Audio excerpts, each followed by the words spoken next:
কিছুক্ষণ আগে যে মেয়েটির, আমাদের যুবদল নেতা বল্টুর মেয়ে, তার যে কথা শুনলাম,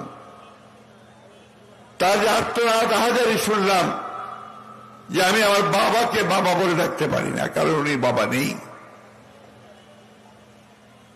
বাসায় ঢুকে কুপিয়ে কুপিয়ে হত্যা করেছে।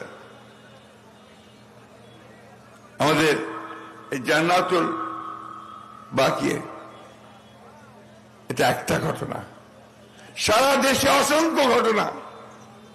কোথাও কুপিয়ে মেরেছে, কোথাও গুলি করে মেরেছে, কোথাও তুলে নিয়ে গিয়ে গুম করে দিয়েছে, নদীতে ফেলে দিয়েছে, আর কখনো ফেরত পাওয়া যায় নাই। বন্ধুগণ, এটা একদিকে আওয়ামী লীগ, যুবলীগ, ছাত্রলীগের সন্ত্রাসীরা, অন্যদিকে সবচেয়ে কষ্টের কথা, দুঃখের কথা, আশঙ্কার কথা যে রাষ্ট্রের পুলিশ বাহিনী তাদেরকে ব্যবহার করে সে গুম করা হয়েছে, খুন করা হয়েছে, হত্যা করা হয়েছে, মিথ্যা মামলা দেওয়া হয়েছে।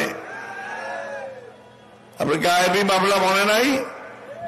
একটা ঘটনা ঘটুক আর না ঘটুক, মামলা দিয়েই সাথে সাথে 1005 জনের নাম, 2000 অজ্ঞাতনামা, আর ওই সঙ্গে লোকজনকে ঢুকিয়ে বাণিজ্য করা, অন্যদিকে হয়রানি করা, তাই না?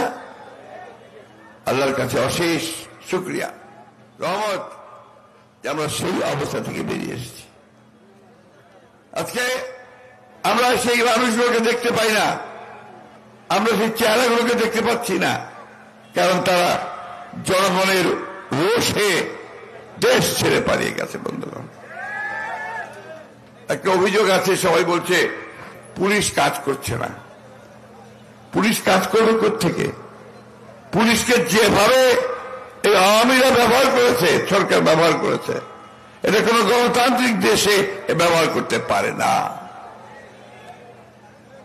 বন্ধুগণ, সেই অবস্থা থেকে আমরা আজকে বেরিয়ে এসেছি।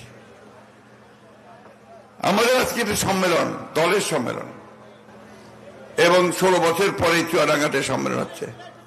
আমরা সবাই জানি যে আমাদের এই দল, বাংলাদেশ জাতীয়তাবাদী দল, আমাকে পানি খুলে দিও, জাতীয়তাবাদী দল প্রতিষ্ঠা করেছিলেন কে মনে আছে? কে? জোরে বলেন। শহীদ প্রেসিডেন্ট জিয়াউর রহমান বীর উত্তম, তাই না? তিনি বাংলাদেশ জাতীয়তাবাদী দল প্রতিষ্ঠা করেছিলেন। কেন করেছিলেন? কি উদ্দেশ্যে করেছিলেন?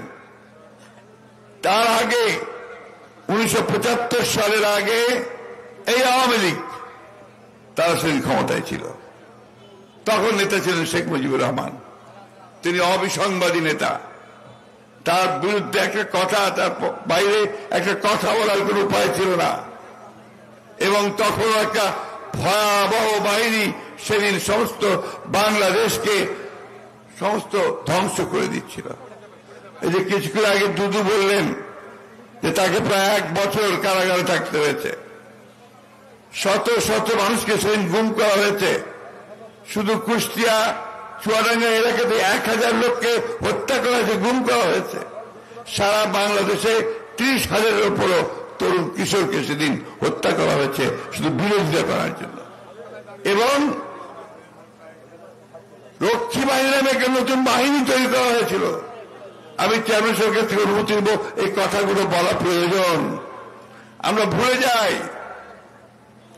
ভুলে যাই সেই ন্যারেটিভটাকে, সেই বয়ানকে, যে 1972 সাল থেকে 75 সাল পর্যন্ত সেই শেখ মুজিব, যে শেখ মুজিবকে দেশের মানুষ অন্ধভাবে বিশ্বাস করে ভোট দিয়েছিল, সেই শেখ মুজিব এই বাংলাদেশে প্রথম ফ্যাসিবাদের অবতারণা করেন। বন্ধুগণ, কথা বলার কোন উপায় ছিল না, মুজিব বাহিনী তৈরি করা হয়েছিল। আমি কথাগুলো ইচ্ছে করেই বলছি, আজকে বলার প্রয়োজন আছে, কারণ এই এলাকার মানুষ ভুক্তভোগী মানুষ। রক্ষী বাহিনী, মুজিব সেনা, এবং তাদের স্লোগান ছিল এক নেতা এক দেশ, শেখ মুজিবের বাংলাদেশ। মনে আছে আপনাদের? অনেকের যারা মুরব্বী আছে তাদের মনে আছে নিশ্চয়ই। বন্ধুগণ, সেই দিনে আমাদেরকে ভয়াবহ পরিস্থিতির সম্মুখীন হতে হয়েছে। তাই যে কথাটা আমি সবসময় বলি, যে আওয়ামী লীগকে কখনো গণতান্ত্রিক দল বলবেন না। আওয়ামী লীগ গণতান্ত্রিক দল নয়। আওয়ামী লীগ একটি পুরোপুরি ফ্যাসিবাদী দল। আওয়ামী লীগ গণবিরোধী দল। আওয়ামী লীগ গণতন্ত্রের বিরোধী একটি দল। আওয়ামী লীগের বডি কেমিস্ট্রির মধ্যে গণতন্ত্র নাই। আপনি দেখবেন আওয়ামী লীগের সঙ্গে যারা চেয়ার রেস্টুরেন্টে টেবিলে খেতে যাবে, চা খাবেন, রেস্টুরেন্ট ঢুকে বুঝবেন কোন লোককে আওয়ামী লীগ করে, কিভাবে বুঝবেন? দেখবেন যে লোকটা টেবিল থাপড়ে সবচেয়ে বেশি কথা বলছে আর কাউকে কথা বলতে দিচ্ছে না, সেই লোকটা আওয়ামী লীগ, তাই না? তারা সবসময় গায়ের জোরে সবকিছু করে নিতে চায়। আমরা আওয়ামী লীগের বডি কেমিস্ট্রি আমাকে দুটো জিনিস মনে হয়, একটা হচ্ছে সন্ত্রাস, আরেকটা হচ্ছে চুরি, দুর্নীতি। এই দুটো জিনিস ওদের মধ্যে আছে। যাই হোক বন্ধুগণ, সেই অবস্থা পার হয়ে আমাদের শহীদ প্রেসিডেন্ট জিয়াউর রহমান সেদিন বাংলাদেশকে একটা নতুন স্বপ্ন দেখিয়েছিলেন। সেই স্বপ্নটা ছিল কি, যে বাংলাদেশি জাতীয়তাবাদের উপর ভিত্তি করে আমরা একটা নতুন দেশ গড়ব, নির্মাণ করব। সেই দেশে আমরা সকল মানুষকে বিভাজন নয়, বিভক্তি নয়, এক করে আমরা সামনের দিকে উন্নয়ন অগ্রগতির দিকে এগিয়ে যাব। তিনি তাই করেছিলেন। মাইলের পর মাইল তিনি গ্রামের পথ ধরে হেঁটেছিলেন। চারণ কবির মতো গান গেয়ে বেরিয়েছিলেন বাংলাদেশের উন্নয়নের জন্য, বাংলাদেশের ঐক্যের জন্য, এবং আমরা বাংলাদেশ যে পারবো, আমরা পারি তা প্রমাণ করার জন্য 19 দফা কর্মসূচি দিয়েছিলেন বাংলাদেশের অর্থনৈতিক উন্নয়নের জন্য। 74 সালে আওয়ামী লীগের দুর্নীতির কারণে ভয়াবহ দুর্ভিক্ষ হয়েছিল। আমার সঙ্গে একজন ভারতীয় সাংবাদিক কয়েকদিন আগে দেখা করতে এসেছিলেন। তিনি বাংলাদেশে 15 দিন ছিলেন।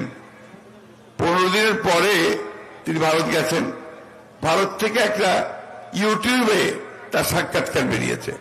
ভদ্রকের নাম হচ্ছে সৌমিত্র দস্তিদার, আপনারা পারলে এটা দেখবেন।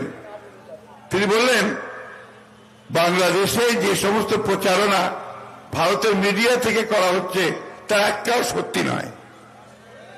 তিনি বললেন যে হিন্দু ভাইদের উপর অত্যাচারের কথা বলা হচ্ছে। আমি নিজে ছিলাম সেই সময়, দুর্গাপূজার সময়, আমি কালী পূজার সময় ছিলাম। আমি দেখেছি যে সেই সমস্ত কোথাও কোনো সেই ধরনের কোনো কিছু ঘটেনি। কিন্তু ওই যে 72 থেকে 75-এর যে ঘটনাগুলো ঘটেছিল আওয়ামী লীগ, সেই ঘটনাগুলো ন্যাশনাল আর্কাইভ থেকে পুরো মুছে দেওয়া হয়েছে। অর্থাৎ আওয়ামী লীগের সরকার সেই ঘটনাগুলো একেবারে মুছে দিয়েছে। তিনি কথা বলছিলেন ইতিহাস বিকৃতির কথা হিসেবে। অর্থাৎ ইতিহাস বিকৃতি করে তারা সমস্ত চিহ্ন মুছে দিতে চেয়েছে। কিন্তু বন্ধুগণ, ইতিহাস মুছে দিতে চাইলে তো মুছে দেওয়া যায় না। মানুষের মধ্যে তো ইতিহাস থাকে, সেই ইতিহাস আজকে বেরিয়ে এসেছে। তাই বলছিলাম যে কথা বলতে চাই আমি, যে এই ষড়যন্ত্র চক্রান্তকে ভেদ করে জিয়াউর রহমান নতুন আমাদেরকে জাতীয়তাবাদের দর্শন দিয়েছিলেন। তারই উপর ভিত্তি করে বাংলাদেশ দাঁড়িয়েছে, বহুদলীয় গণতন্ত্র দিয়েছে, সমস্ত সংবাদ মাধ্যমকে করে দিয়েছে, মিডিয়ার স্বাধীনতা দিয়েছে, বাংলাদেশের অর্থনীতিকে মুক্ত করে দিয়েছে একটা বদ্ধ ভ্রান্ত সমাজতন্ত্রের চিন্তা থেকে।